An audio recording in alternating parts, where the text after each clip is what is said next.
Речиси 3 недели откако учениците останаа надвор од училишните клупи, а просветарите влегоа во штрајк, наставата повторно продолжи. Денес се предаваат лекции, а потоа заради празниците следува 3-дневен одмор за средношколците и основците.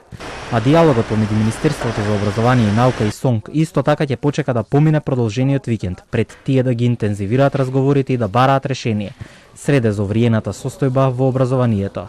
Веројатно денеска насоки ќе се земат како да се работи, бидејќи за волја на вистината празнициве ни одземаат 3 дена. Така да од вторник верувам дека интензивно ќе се работи и да се изнајде решение по...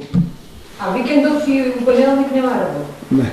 Наставниците се незадоволни за тоа што не го добиваат посакуваното покачување на платите, но денес сите се на своите работни места. Дали ќе има одговорност за изгубените часови настава досега, од СОНК одбиваат да коментираат.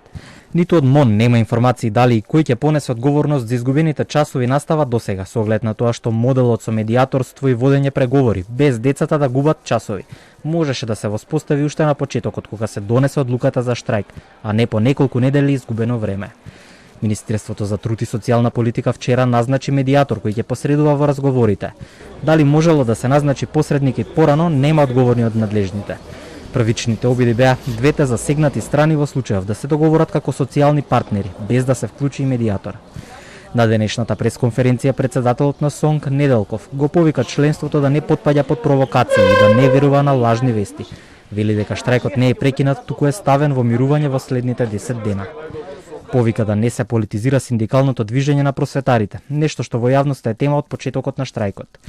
Во меѓувреме уште денес е започната комуникацијата на представниците на Министерството за образование и СОНК со посредство на медијатора, за да се утврдат насоките и точките за водење на разговорите, кои ќе се одвиваат во следните денови.